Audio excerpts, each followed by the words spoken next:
Hi friends, welcome to NK motors. நீங்கள் பார்க்க போகிற கம்பெனி என்னென்னு பார்த்தீங்கன்னா மாரி Swift, Tata Bolt, Zest, Vista மான்ஸ் அப்பெல்லாம் கோட்ராஜன் இன்ஜின் அப்பெல்லாம் ஆயில் சர்வீஸ் பண்ணுறம்போது இந்த மாதிரி அதிகமாக கம்ப்ளைண்ட் வருது.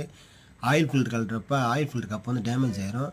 இது வந்து டாட்டாவும் போட்டுக்கலாம், மாரியும் எல்லாம் காமனாக தான் வரும். ஏன்னா கோட்ராஜன் இன்ஜின் வந்து ரெண்டுமே சேர்ந்ததாக இருக்கும்.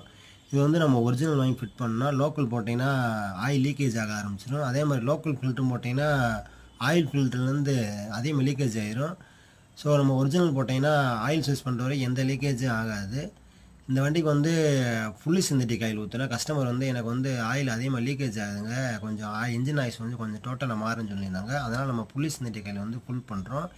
இந்த கோட்ராஜர் இன்ஜினுக்குள்ள ஆயில் கெப்பாசிட்டி வந்து 3 லிட்டர் வரும். இது பார்த்தீங்கன்னா இது காமனாக தான் வரும். மாருதி ஸ்விஃப்ட்டு, ஃபியட் லீனியா எல்லாமே வந்து ஒரே இன்ஜின் தான். இந்த எண்டு வரைக்கும் இருக்கணும் ஆயில் லெவலு. இது கீழே கம்மியாக இருந்தாலும் ஆயில் சேஞ்ச் பண்ணிடுங்க. தேங்க்யூ.